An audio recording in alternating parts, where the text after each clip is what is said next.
હરિઓમ વિદ્યાર્થી મિત્રો, આજે આપણે ચેપ્ટર 2ના વધુ એક અગત્યના હવાલાઓ તરફ આગળ વધીએ. તો આજનો આપણો લેક્ચર શરૂ થાય તેની પહેલાં આપણે કેટલાક મહત્ત્વના 2 પોઈન્ટને યાદ કરી લઈએ. પહેલો શબ્દ છે ખરીદી. તો ખરીદીનો સીધો સંબંધ તમને કોની સાથે જોવા મળે છે? લેણદાર સાથે. તેવી જ રીતે વેચાણનો સીધો સંબંધ આપણને જોવા મળે છે દેવાદાર સાથે. ખરીદી અને વેચાણ આ બંને શબ્દ આપણને વેપાર ખાતામાં જોવા મળે છે, જ્યારે લેણદાર અને દેવાદાર આ બંને શબ્દ આપણે પાકા સરવૈયાની અંદર દર્શાવીએ છીએ. તો આપણે આજના જે હવાલાઓનો અભ્યાસ કરવાનો છે તે આ માલની ભૂલ સુધારણા અંગેના આપણે હવાલાઓને ધ્યાનમાં લેવાના છે. તો આપણા ભૂલ સુધારણા અંગેના હવાલાઓમાં આપણો પહેલો ટોપિક શરૂ થાય છે. ખરીદ માલની નોંધ વેચાણ નોંધમાં થઈ હોય ત્યારે. એટલે કે કહેવાનો વિદ્યાર્થી મિત્રો મતલબ એ છે કે ખરીદ માલની નોંધ, ખરીદ માલ પરત અંગેની જે નોંધ છે તે ભૂલથી વેચાણ નોંધમાં થઈ ગઈ છે. એટલે કે જે ખોટું થયું છે તે અસર આપણે વેચાણ નોંધની અંદર ધ્યાનમાં લીધેલી છે. તો હવે વેચાણને ક્યાં દર્શાવવામાં આવે છે? વેપાર ખાતામાં જમા બાજુ પર. હવે બેટા ખોટું થઈ ગયું છે તે વેચાણ નોંધમાં. તો આપણે જે વેચાણ નોંધની જે અસર છે તેમાંથી તે રકમને આપણે બાદ કરવાની હોય છે. એટલે આપણી પહેલી હિસાબી અસર બની વેપાર ખાતામાં જમા બાજુ પર વેચાણમાંથી બાદ કરીને આપણે દર્શાવીશું. હમણાં જ આપણે જોયું કે વેચાણની સીધી અસર દેવાદાર સાથે હોય છે. વેચાણની સીધી અસર દેવાદાર સાથે હોય છે. એટલે બીજી અસર આપણે આપીશું પાકા સરવૈયામાં, મૂડી દેવા બાજુ પર કે મિલકત લેણા બાજુ પર આપણે આપીશું. તો દેવાદાર દર્શાવાય મિલકત લેણા બાજુ પર. એટલે આપણી બીજી અસર પાકા સરવૈયામાં, મિલકત લેણા બાજુ પર, ત્યાં દેવાદારમાંથી બાદ કરીને દર્શાવીશું. તો આપણી જે પ્રથમ 2 હિસાબી અસરો જે છે તે ભૂલ સુધારણા અંગેની થઈ. ત્યાર પછી હવે આપણે બીજી 2 અસરો દર્શાવવાની છે, તે ખરીદ માલ પરત અંગેની છે. અને આ ખરીદી અંગેનો વ્યવહાર આપણે ક્યાં નોંધીશું? તો વેપાર ખાતામાં ઉધાર બાજુ પર, ત્યાં આપણે ખરીદીમાંથી બાદ કરીને દર્શાવવાનું છે. કેમ કે વિદ્યાર્થી મિત્રો, ખરીદ માલ પરત અંગેની નોંધ ખરીદીમાંથી બાદ કરીને દર્શાવાય છે. તો ખરીદીનો સંબંધ કોની સાથે હોય છે? લેણદાર સાથે. તો એટલા માટે લેણદારને આપણે દર્શાવીશું પાકા સરવૈયામાં, મૂડી દેવા બાજુ પર, ત્યાં લેણદારમાંથી બાદ કરીને આપણે રકમને દર્શાવવાની છે. તો આથી બેટા આપણે ભૂલ સુધારણા અંગેની 4 હિસાબી અસરો. જ્યારે ખરીદ માલ પરતની નોંધ વેચાણમાં થઈ જાય ત્યારે સૌ પ્રથમ પહેલાં તમારે વેચાણમાંથી બાદ કરવાનું છે અને ત્યાર પછી દેવાદારમાંથી બાદ કરવાનું છે. ત્યાર પછી તમારે તેની બીજી 2 અસરો ખરીદીમાંથી બાદ કરીને દર્શાવવાની છે અને સાથે સાથે લેણદારમાંથી બાદ કરીને દર્શાવવાની છે. તો આપણા આ પહેલા હિસાબી અસરને આપણે એક્ઝામ્પલ દ્વારા સમજીએ. તો એક્ઝામ્પલની અંદર આપણને કાચું સરવૈયું આપેલું છે. તો એ કાચા સરવૈયાની અંદર ખરીદી અને વેચાણ, આ ઉપરાંત લેણું અને દેવું, અને ઉધાર રૂપિયા અને જમા રૂપિયા આપણને આપેલા છે. હવાલાની અંદર એવું દર્શાવ્યું કે ₹20,000ના ખરીદ પરતની નોંધ ભૂલથી, બેટા અહીંયા શબ્દ આપ્યો છે આપણને ભૂલથી, ક્યાં નોંધાઈ ગયું છે? આપણે વેચાણ નોંધમાં. એટલે કે ભૂલ જે થઈ ગઈ છે તે વેચાણની અંદર થઈ ગઈ છે. તો સૌ પ્રથમ પહેલાં આપણે સમજીએ કે ખરીદીની કઈ બાકી હોય છે? ઉધાર બાકી હોય છે. એટલે કે અહીંયા જે 2,50,000 રૂપિયા આપેલા છે તે ખરીદી અંગેના છે. ત્યાર પછી હવે વેચાણની કઈ બાકી હોય છે? જમા બાકી.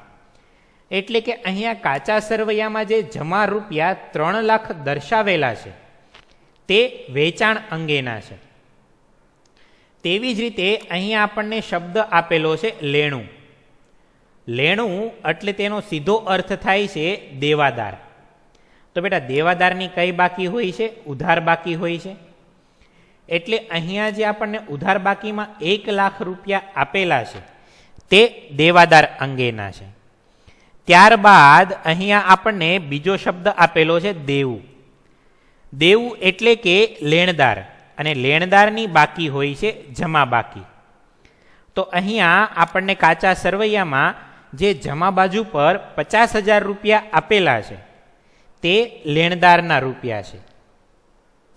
તો સૌ પ્રથમ પહેલા આપણે જે વેચાણ નોંધમાં ભૂલ થઈ ગઈ છે તેની આપણે ભૂલ સુધારણા અંગેની હિસાબી અસરો આપીએ. તો વેચાણની અસર તમારે ક્યાં આપવાની હોય છે? વેપાર ખાતામાં. એટલે ખરીદી વેપાર ખાતાની ઉધાર બાજુ પર દર્શાવીશું આપણે. વેચાણ વેપાર ખાતાની જમા બાજુ પર દર્શાવીશું. જે શબ્દ હતો લેણું, લેણું એટલે કે આપણો દેવાદાર. દેવાદારની બાકી હોય ઉધાર, તેને આપણે પાકા સરવૈયામાં મિલકત લેણા બાજુ પર દર્શાવીશું. ત્યારબાદ દેવું, દેવું એટલે કે લેણદાર, લેણદારની બાકી હોય છે જમા. તો તેની અસર આપણે પાકા સરવૈયામાં મૂડી દેવા બાજુ પર આપીશું. તો વેચાણ નોંધની આપણે અસર કરવી હોય તો વેપાર ખાતામાં જમા બાજુ પર વેચાણ 3 લાખ રૂપિયા. હવે આપણી હિસાબી અસરને યાદ કરો. તો પહેલી અસર વેપાર ખાતાની જમા બાજુ પર વેચાણમાંથી બાદ કરીને તમારે દર્શાવવાનું છે. ભૂલથી નોંધેલ ખરીદ પરત. તો આપણે 20,000 રૂપિયાને માઇનસ કરીએ તો આપણી પાસે આઉટર કોલમ જે આવે તે આવે 2,80,000 રૂપિયા. ત્યાર પછી વિદ્યાર્થી મિત્રો હવે તમારે તેની બીજી અસર જે આપવાની થશે તે અસર આપવાની છે આપણે દેવાદારમાં. તો દેવાદારને કઈ બાજુ પર અસર આપીશું આપણે? મિલકત લેણા બાજુ પર. તો મિલકત લેણા બાજુ પર દેવાદાર 1 લાખ રૂપિયા આપણને આપેલો છે.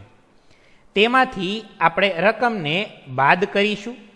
તો ભૂલથી નોંધેલ ખરીદ પરત 20,000 રૂપિયાથી, એટલે આપણું આઉટર કોલમ આવશે 80,000 રૂપિયા.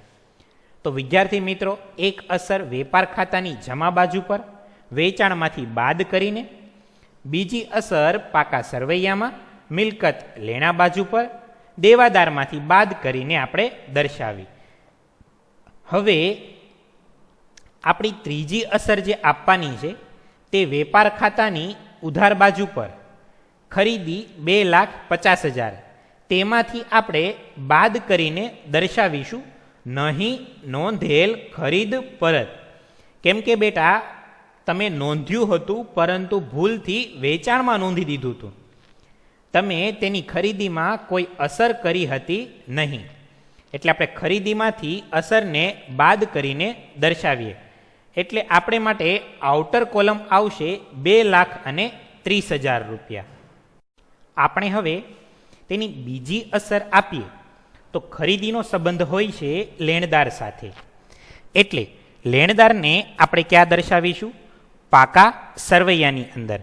પાકા સરવૈયામાં મૂડી દેવા બાજુ પર લેણદાર 50,000 રૂપિયા, તેમાંથી આપણે બાદ કરીશું નહીં નોંધેલ ખરીદ પરત, તેના 20,000 રૂપિયા. એટલે આપણું આઉટર કોલમ બેટા આવશે પાકા સરવૈયામાં 30,000 રૂપિયા.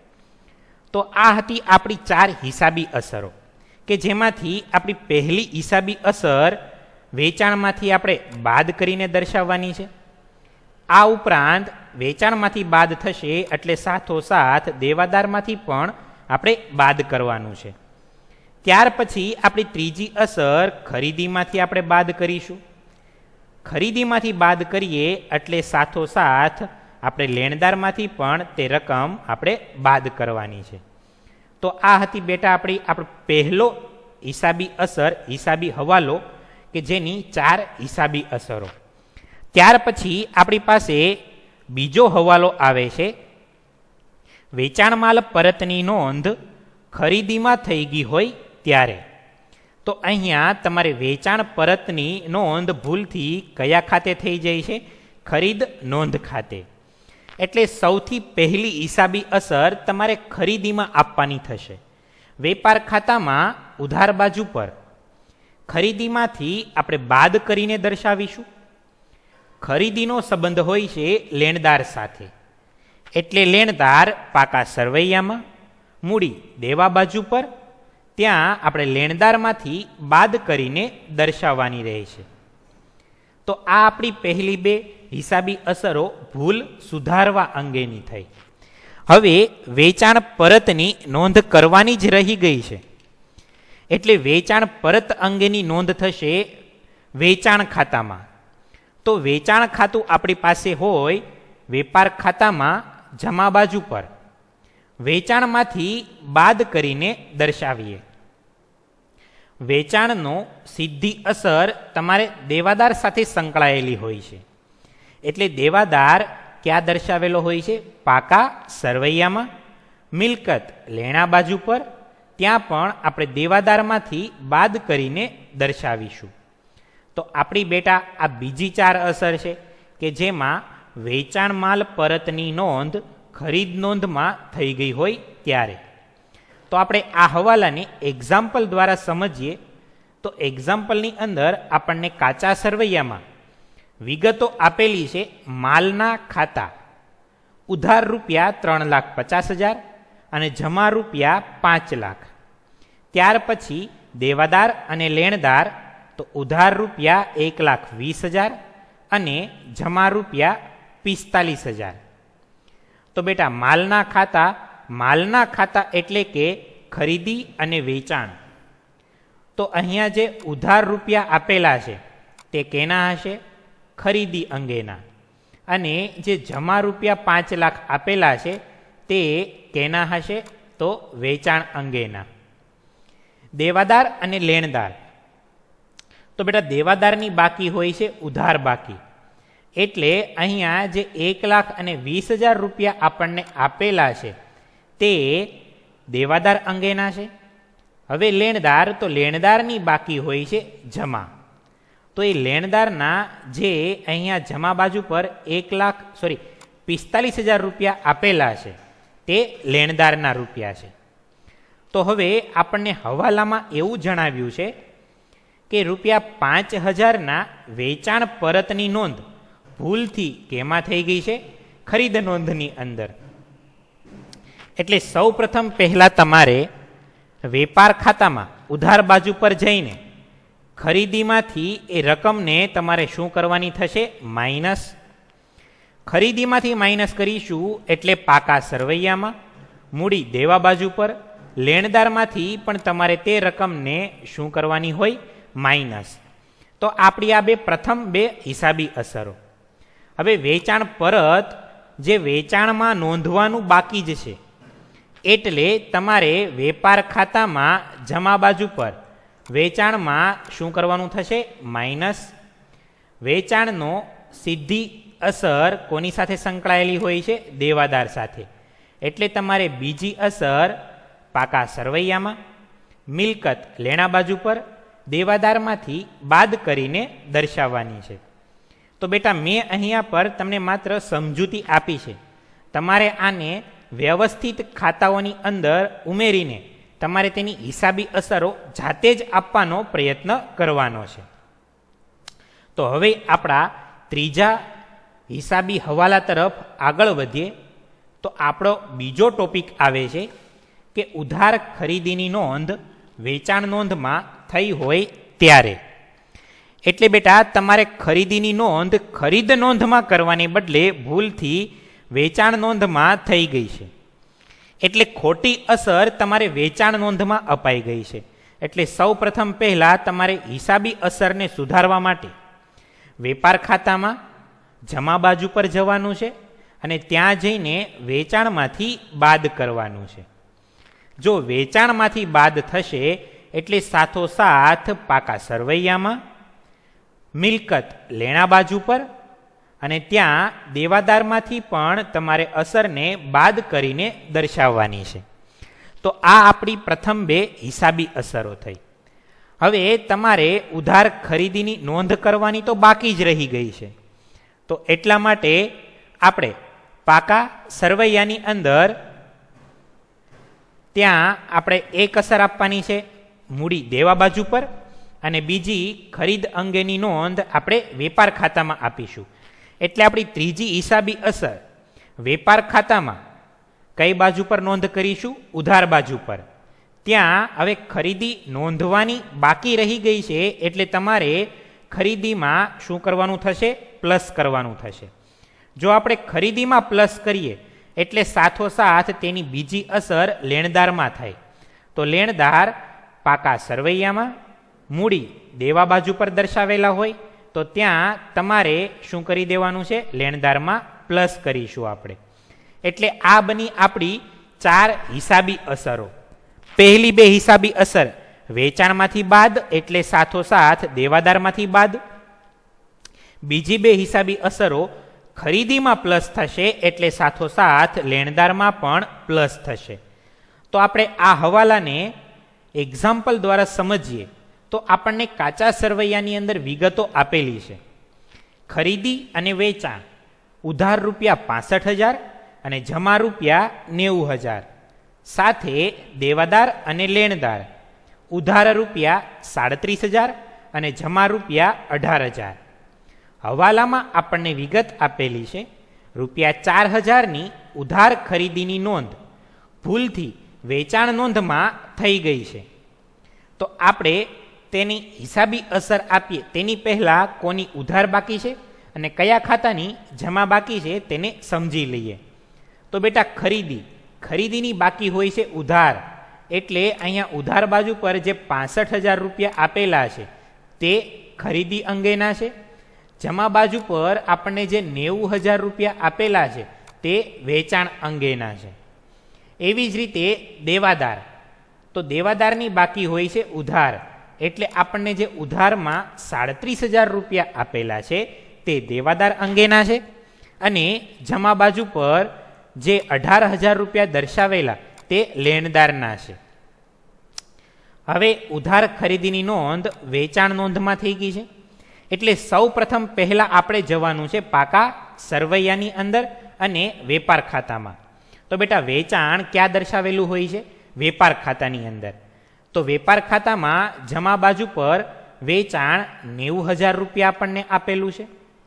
તેમાંથી આપણે હવાલામાં જે પ્રમાણે કીધું છે કે ઉધાર ખરીદીની નોંધ ભૂલથી વેચાણ નોંધમાં થઈ ગઈ છે, તો એટલા માટે આપણે વેચાણમાંથી બાદ કરીને દર્શાવીશું ભૂલથી નોંધેલ ખરીદી માઇનસ 4,000 રૂપિયા. એટલે આપણું આઉટર કોલમ આવશે 86,000 રૂપિયા. તો એક અસર આપણી વેચાણમાંથી બાદ કરીશું.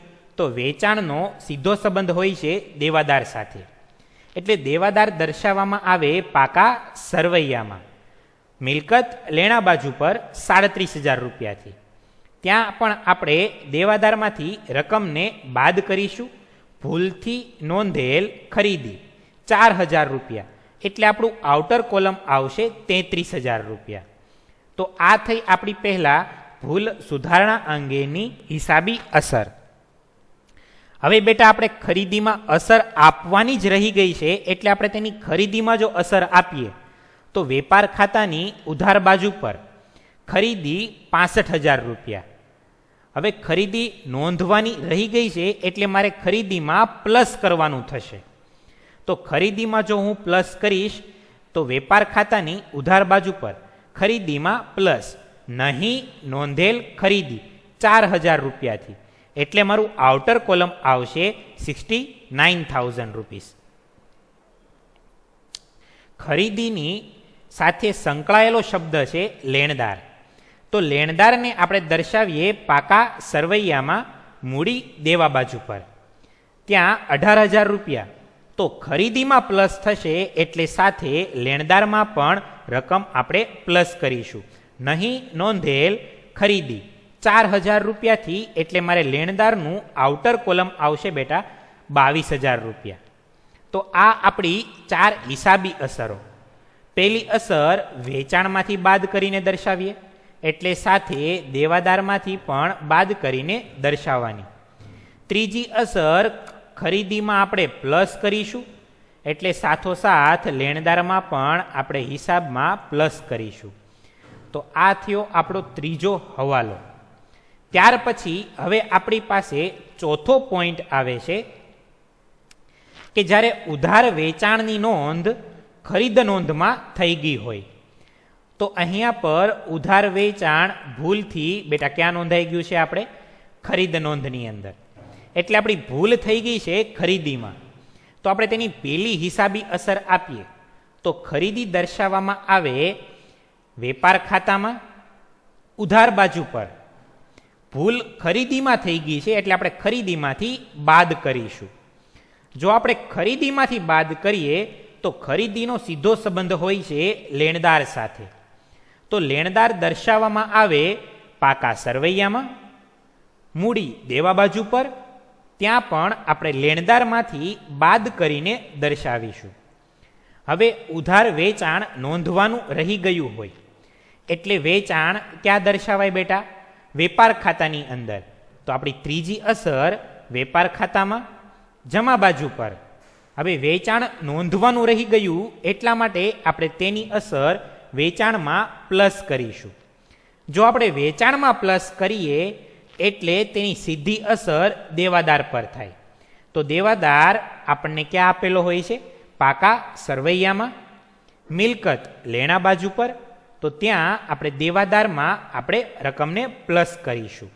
તો આ આપણી 4 હિસાબી અસર થઈ. આપણે આમને એક્ઝામ્પલ દ્વારા જો સમજીએ તો આપણને કાચા સરવૈયામાં વિગતો આપેલી છે. ખરીદી અને વેચાણ 65,000 રૂપિયા અને 90,000 રૂપિયા. ત્યારબાદ દેવાદાર અને લેણદાર 37,000 રૂપિયા અને 18,000 રૂપિયા.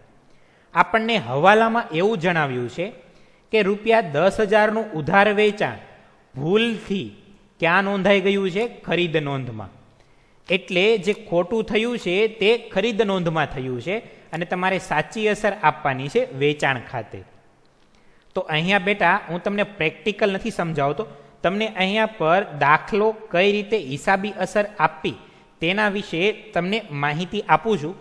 તમારે આ દાખલાને પૂરેપૂરો વ્યવસ્થિત રીતે ખાતાઓમાં અસર આપીને ધ્યાનથી ગણવાનો છે. તો આપણે જે ભૂલ થઈ ગઈ ખરીદીમાં, એટલે આપણે વેપાર ખાતામાં ઉધાર બાજુ પર જઈને બેટા ખરીદીમાંથી માઇનસ કરવાનું છે. જો આપણે ખરીદીમાંથી માઇનસ કરીએ એટલે સાથોસાથ બીજી અસર પાકા સરવૈયામાં, મૂડી દેવા બાજુ પર, લેણદારમાંથી પણ આપણે બાદ કરવાનું છે. તો આ આપણી પ્રથમ 2 હિસાબી અસરો થઈ. હવે તમારે ખરેખર અસર વેચાણની આપવાની છે. તો વેચાણ આપણને આપેલું હોય છે વેપાર ખાતામાં જમા બાજુ પર. ત્યાં આપણે નોંધવાનું રહી ગયું હોવાથી આપણે વેચાણમાં પ્લસ કરીએ છીએ.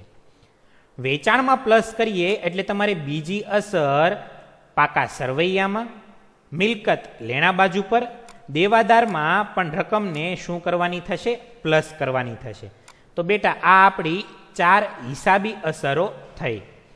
તો આ હિસાબી અસરોનો ઉપયોગ કરીને તમારે તેને ખાતાની અંદર વ્યવસ્થિત હિસાબી અસર આપવાની છે.